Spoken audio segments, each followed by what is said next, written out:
इस बात को लेकर किसी के मन में कोई डाउट नहीं होना चाहिए, कोई शक शुबा नहीं होना चाहिए कि बिहार में इस वक्त मतदाता सूची पर जो विशेष गहन पुनरीक्षण या स्पेशल इंटेंसिव रिवीजन चल रहा है, आजाद भारत के इतिहास में लोगों को वोटिंग से वंचित रखने का ऐसा कभी भी कोई काम नहीं हुआ है। यही वजह है कि आज विपक्ष कह रहा है कि क्या चुनाव आयोग आरएसएस का दफ्तर बन गया है। कल तेजस्वी यादव ने मुलाकात की चुनाव आयोग से और वो कुछ सवाल पूछ रहे हैं दोस्तों, मगर अहंकारी चुनाव आयोग, वो चुनाव आयोग जिनके प्रमुख ये शख्स हैं ज्ञानेश कुमार, जो अमित शाह के गृह मंत्रालय में बतौर अधिकारी काम कर चुके हैं, चुनाव आयोग के पास कोई जवाब नहीं है। चुनाव आयोग रोज नए फरमान जारी कर रहा है। सबसे बड़ी बात, जिन 11 दस्तावेजों की वो बात कर रहा है, बिहार की जनता के पास, अधिकतर जनता के पास वो 11 दस्तावेज नहीं है। लोग कह रहे हैं कि हमारे पास आधार कार्ड है। अब उस आधार कार्ड का क्या होगा? सबसे बड़ी बात, ये जो विशेष गहन पुनरीक्षण चल रहा है, पहले चुनाव आयोग ये कहता है कि इसमें हमारे पास 1 लाख वॉलंटियर्स हैं। दूसरा फरमान जारी होता है कि नहीं, अब हमारे पास 4 लाख वॉलंटियर्स हैं। सवाल यह कि ये जो 4 लाख लोग हैं, ये हैं कौन? और सबसे बड़ी बात, पहले आप 1 लाख कहते हैं, फिर आप 4 लाख कहते हैं। ये जो 4 लाख लोग हैं जो इस प्रक्रिया का हिस्सा होने वाले हैं, जो लोगों से दस्तावेज मांगने वाले हैं, वो किस राजनीतिक विचारधारा से जुड़े हुए हैं? जनता आज ये सवाल पूछ रही है, क्योंकि आप जानते हैं इस सरकार ने कुछ किया ना किया हो, मगर एक काम किया है। ब्यूरोक्रेसी में, नौकरशाही में, सरकार के अंदर आरएसएस की विचारधारा से जुड़े भारतीय जनता पार्टी से इत्तेफाक रखने वाले लोगों का प्रवेश करवाया है। आज यह सवाल उठना लाजमी है कि इस प्रक्रिया को अंजाम देने के लिए जिन 4 लाख लोगों का इस्तेमाल किया जा रहा है, उनकी अपनी राजनीतिक सोच क्या है? यही वजह है कि पप्पू यादव, सांसद पप्पू यादव ने चुनाव आयोग को आरएसएस का दफ्तर बताया है। सुनिए वो क्या कह रहे हैं। इलेक्शन कमीशन बिल्कुल आरएसएस का दफ्तर है, आरएसएस का दफ्तर है, उसको रोकना चाहिए। अब जो संवैधानिक दायित्व के लिए खतरा बन जाए, उसके लिए जनता तैयार है। और आप इसको समझिए कि आज हम लोग तय करेंगे, कांग्रेस प्रभारी जी से भी बातचीत हुई है। भैया चुनाव आयोग भगवान है, अलाउद्दीन के चिराग हैं क्या? आर पार की लड़ाई होगी और बिहार और बिहारी की अस्मिता के लिए जान भी देना पड़ेगा। गरीबों के अधिकार के लिए तो देंगे, उसको कुछ भी नहीं। और दूसरी तरफ तेजस्वी यादव के किसी सवाल का जवाब नहीं है। जी हां, इंतजार कीजिए, मैं आपके सामने पेश करूंगा उन तमाम 11 दस्तावेजों की हकीकत जो जुटाना मुश्किल होने वाला है बिहार की जनता के लिए। सबसे बड़ी बात, बिहार में बाढ़ के हालात हो रहे हैं दोस्तों। इन हालात में लोगों से उम्मीद की जा रही है कि वो दस्तावेज जुटाएंगे। क्या चुनाव आयोग भूल गया है कि जब लोकसभा चुनाव गर्मियों में हुए थे और कई लोग मारे गए थे, तब उस वक्त के मुख्य चुनाव आयुक्त राजीव कुमार ने उसे एक बहुत बड़ी भूल माना था? क्या आप एक और बड़ी भूल कर रहे हैं? तेजस्वी यादव ने कल मुलाकात की चुनाव आयोग के साथ और उस मुलाकात के बाद उन्होंने कहा, इस राज्य में बगैर घूस दिए लोगों को दस्तावेज नहीं मिलते हैं और अब यह उम्मीद की जा रही है कि इस देश का गरीब वो दस्तावेज जुटाए इतने कम समय में। सुनिए वो क्या कह रहे हैं। डॉक्यूमेंट बनाने में भी 10-15 दिन लगते हैं और डॉक्यूमेंट जब बनता है भैया, तो बिहार में बिना घूस दिए हुए नहीं बनता है। और फॉर्म में फोटो भी लगेगा, व्हाइट बैकग्राउंड में, वो भी रखिए, फोटो कॉपी भी रखिए, हार्ड कॉपी भी रखिए। हर वोटर पे फोटो कॉपी या फोटो का अलग से खर्चा, आने जाने का खर्चा, घूस दे करके कागज बनवाने का जब बनता है तो उसका खर्चा। क्या ये अब मात्र 22 दिन बचा है, 22 दिन में हो पाएगा? ये सवाल खड़ा होता है। तेजस्वी यादव ये भी कह रहे हैं कि अब हर बिहारी को अपनी नागरिकता का सबूत देना पड़ेगा, यानी कि एक किस्म से ये एक एनआरसी है। तेजस्वी यादव पूछ रहे हैं कि इसी मतदाता सूची के आधार पर 2024 के लोकसभा चुनाव हुए, जब इसी मतदाता सूची के आधार पर वो चुनाव हुए और अब आप उसे बदल रहे हैं, तो क्या उन चुनावों को अवैध करार दिया जाए? यह सवाल वाजिब है। सुनिए तेजस्वी किस अंदाज में सवाल पूछते हैं। यानी हर एक बिहारी को पूरे देश में केवल बिहारी को अपनी नागरिकता को साबित करना होगा और यही वोटर लिस्ट से 2024 का चुनाव हुआ था। अगर वो फर्जी था तो चुनाव भी फर्जी होगा। जो देश भर में सरकार बनी है फिर वो भी फर्जी सरकार होगी। आखिर आनन फानन में ये निर्णय जो है क्यों लिया गया कि केवल बिहार के लोगों का ही बिहार ही केवल नागरिकता अपने देश का साबित करेगा? चाहे हिंदू हो, मुस्लिम हो, सिख हो, ईसाई हो, अगड़ा हो, पिछड़ा हो, दलित हो, आदिवासी हो, अति पिछड़ा हो, उन सब को, चाहे कोई धर्म के हो, कोई जात के हो, केवल बिहारी अपने देश की नागरिकता को साबित क्यों करेगा? ये बड़ी साजिश है। हकीकत यह है दोस्तों कि भारतीय जनता पार्टी जानती है कि जनता के कुछ सवाल हैं। आज कई जानकार यह सवाल कर रहे हैं कि क्या उन सवालों के जवाब न दिए जाएं, इसीलिए यह पूरी प्रक्रिया चल रही है। क्या आजाद भारत के इतिहास में पहली बार है जब लोगों को उनके बुनियादी अधिकारों से वंचित कर दिया जाएगा, जब बड़े पैमाने पर लोग ये 11 दस्तावेज नहीं जुटा पाएंगे जिसकी मांग चुनाव आयोग कर रहा है? और उन 11 दस्तावेजों में क्या दिक्कत है कुछ देर बाद मैं आपको बतलाऊंगा, मगर आज मैं आपके सामने 2 घटनाएं पेश करना चाहता हूं दोस्तों। बिहार में कानून व्यवस्था बुरी तरह चरमरा रही है। एक उद्योगपति गोपाल खेमका को मौत के घाट उतार दिया गया है। उनके बेटे को कुछ ही सालों पहले इसी तरह से मार दिया गया था। बिहार में कानून व्यवस्था तहस नहस हो गई है। दलित बच्चियों के साथ बलात्कार किए जाते हैं। क्या इन मुद्दों पर जनता सवाल ना करे, इसीलिए एक बहुत बड़ी तादाद को वोटिंग से वंचित किया जा रहा है? क्या इसीलिए यह so called special intensive revision यानी SIR या फिर विशेष गहन पुनरीक्षण लाया गया है? और फिर दूसरी तरफ सीवान में 4 लोगों ने अवैध शराब का विरोध किया दोस्तों, उन्हें तलवार से मार दिया गया। ये 2 घटनाएं पिछले 12 घंटों में सामने आई हैं और रोज इस तरह की घटनाएं बिहार से आती हैं, मगर मजाल है कोई भी गोदी मीडिया इसे जंगल राज कहे।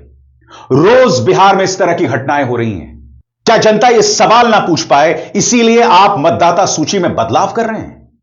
यह सवाल वाजिब है और इन सवालों से हम बच नहीं सकते हैं। इससे पहले कि मैं आपके सामने उन 11 दस्तावेजों की हकीकत पेश करूं, सुनिए गोपाल खेमका के भाई क्या कह रहे हैं, जिन्हें मौत की घाट उतार दिया गया और कुछ ही सालों पहले उनके बेटे को भी बिल्कुल इसी अंदाज में मार दिया गया है। सुनिए वो किस तरह से सरकार पर सवाल खड़े कर रहे हैं। जी, गुंजन खेमका की उनकी फैक्ट्री हाजीपुर में, उनकी पुरानी फैक्ट्री है 40 साल पुरानी कॉटन की, उसके गेट पे मारा गया था उनके बेटे को। आज इनको यहाँ मारा गया है।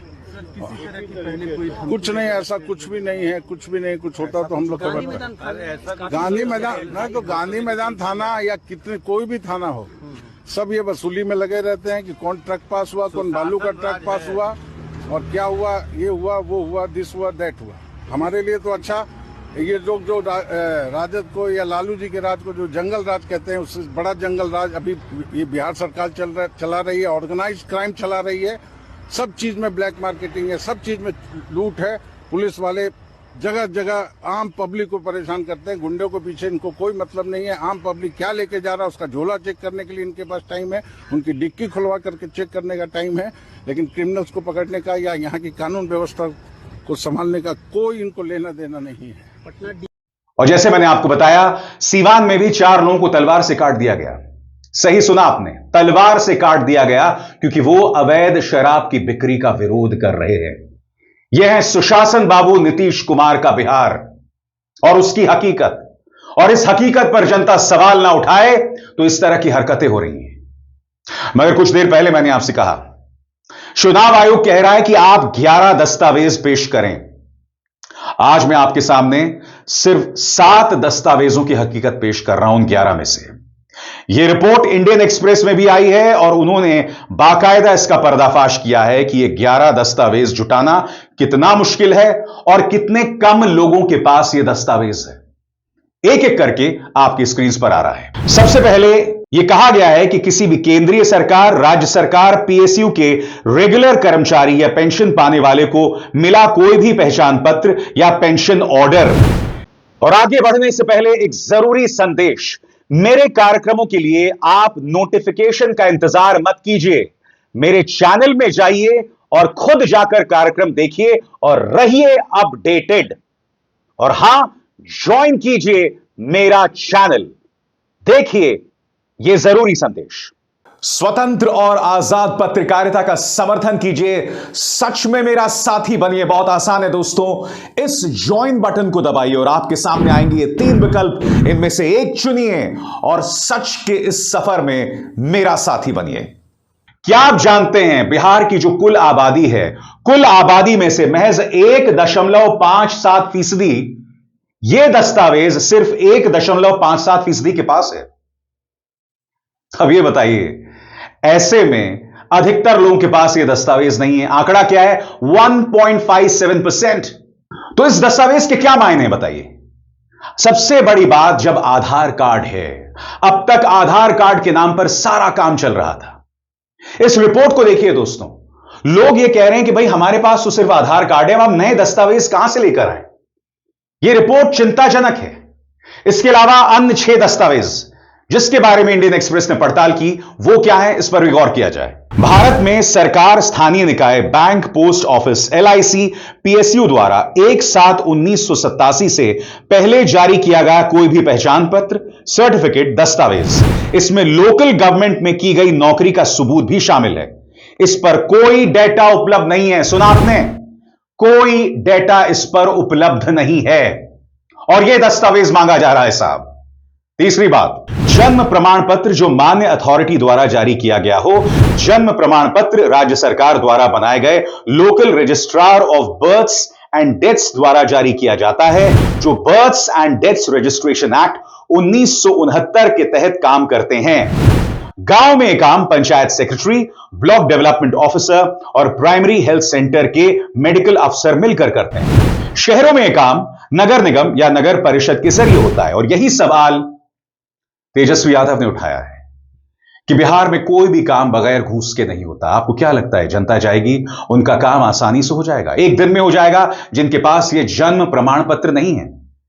आगे, पासपोर्ट, यह विदेश मंत्रालय द्वारा पुलिस वेरिफिकेशन और जरूरी डॉक्यूमेंट्स जैसे आधार दिखाने के बाद जारी किया जाता है। और बिहार में पासपोर्ट सिर्फ 2% लोगों के पास है, ऐसा इंडियन एक्सप्रेस कह रहा है। क्या मायने इन दस्तावेजों के दोस्तों बताइए? जो तमाम मैंने आपके सामने अब तक जानकारियां पेश की हैं, इन दस्तावेजों के क्या मायने हैं? जबकि एक कार्ड हुआ करता था, आधार कार्ड। उस आधार कार्ड को यह सरकार बार बार अपनी उपलब्धि के तौर पर पेश करती रही। अब वो आधार कार्ड भी कोई मायने नहीं रखता है। इस तरह से काम करती है। और यह सरकार क्यों इस तरह से काम करती है? क्योंकि जब चुनाव से महज 2 महीने पहले आप यह पूरी प्रक्रिया शुरू करते हैं तो आपकी नियत पर सवाल उठते हैं। वोटर्स लिस्ट में गड़बड़ झाला, महाराष्ट्र में अचानक वोटर्स की तादाद बढ़ जाती है। मुख्यमंत्री देवेंद्र फडणवीस के गृह क्षेत्र जहां से वो चुनाव लड़ते हैं, वहां पर मतदाताओं की सूची अचानक बढ़ जाती है। और इन सवालों के कोई जवाब, कोई भी पारदर्शी जवाब चुनाव आयोग के पास नहीं होते हैं। इसीलिए चुनाव आयोग की नियत पर सवाल उठना लाजमी है। आगे, मैट्रिक शैक्षिक सर्टिफिकेट जो मान्यता प्राप्त बोर्ड या यूनिवर्सिटी द्वारा जारी किया गया हो। मैट्रिक की परीक्षा CBSE, ICSE और बिहार बोर्ड जैसे संस्थान लेते हैं। बिहार जाति सर्वे 2022 के मुताबिक राज्य में सिर्फ 14.71% लोग हैं जिन्होंने 10वीं पास की है। यह आंकड़ा इसलिए भी कम है क्योंकि राज्य में ड्रॉप आउट रेट ज्यादा है। क्लास 6 से 8 तक 26% बच्चे स्कूल छोड़ देते हैं। यह जानकारी 3 फरवरी 2025 को शिक्षा राज्य मंत्री जयंत चौधरी ने लोकसभा में लिखित जवाब में दी थी। यानी कि जब ड्रॉप आउट्स हो जाते हैं, जब यह सर्टिफिकेट लोगों के पास है नहीं शिक्षा की कमी की वजह से, तब यह सर्टिफिकेट लोग कहां से लाएंगे? और अगर लाएंगे तो गलत रास्ते से लाएंगे। तो फिर इस प्रक्रिया का क्या फायदा? आगे, परमानेंट रेजिडेंस सर्टिफिकेट जो राज्य सरकार की मान्यता अथॉरिटी द्वारा जारी किया जाता है, इसे डोमिसाइल सर्टिफिकेट भी कहते हैं, जो यह साबित करता है कि आवेदक उस राज्य का स्थायी निवासी है। इसे बनवाने के लिए Aadhaar card, ration card, voter ID, matric certificate और स्थायी निवास का हलफनामा लगाना होता है। यह फॉर्म बीडीओ या एग्जीक्यूटिव मजिस्ट्रेट के पास जमा करना पड़ता है। प्रक्रिया पूरे होने में 15 दिन तक लग सकते हैं और डॉक्यूमेंट्स की जांच में देरी भी हो सकती है।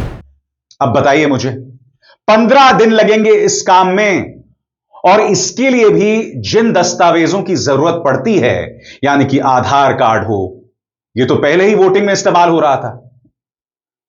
किस तरह का मजाक बन रहा है दोस्तों, इस पर गौर कीजिए आप। अब आखिरी, ओबीसी, एससी, एसटी या कोई भी जाति प्रमाण पत्र जो मान्य अथॉरिटी द्वारा जारी किया गया हो। बिहार जाति सर्वे 2022 की रिपोर्ट के मुताबिक 2022 में बिहार की कुल आबादी 13.07 करोड़ थी। इनमें से 3.54 करोड़ यानी 27% ओबीसी, 4.70 करोड़ 36% ईबीसी, 2.6 करोड़ 20% लोग अनुसूचित जाति एससी के थे और 22 लाख यानी 1.6% अनुसूचित जनजाति के थे। हालांकि इन समुदायों में से कितने लोगों ने जाति प्रमाण पत्र बनवाया है, इसका कोई डेटा उपलब्ध नहीं है। तो आप देख रहे हैं, 11 में से मैंने आपके सामने 7 दस्तावेजों की हकीकत पेश की और सभी में किस तरह की दिक्कतें हैं आपको दिखाई दे रहा है। और एक बार फिर वो अहम सवाल जिसकी तरफ अधिकतर लोगों का ध्यान नहीं जा रहा है। पहले चुनाव आयोग यह कहता है कि इस पूरी प्रक्रिया में हमें 1 लाख वॉलंटियर्स का साथ मिल रहा है। उसके बाद एक और फरमान आता है जिसमें वो कहते हैं 4 लाख वॉलंटियर्स। अब ये 1 से 4 का जंप कैसे हुआ? और सबसे बड़ी बात, ये 4 लाख लोग हैं कौन? आजाद भारत के इतिहास में चुनाव आयोग की विश्वसनीयता पर इससे पहले कभी भी इतने ज्यादा सवाल नहीं उठे, और समझिए क्यों।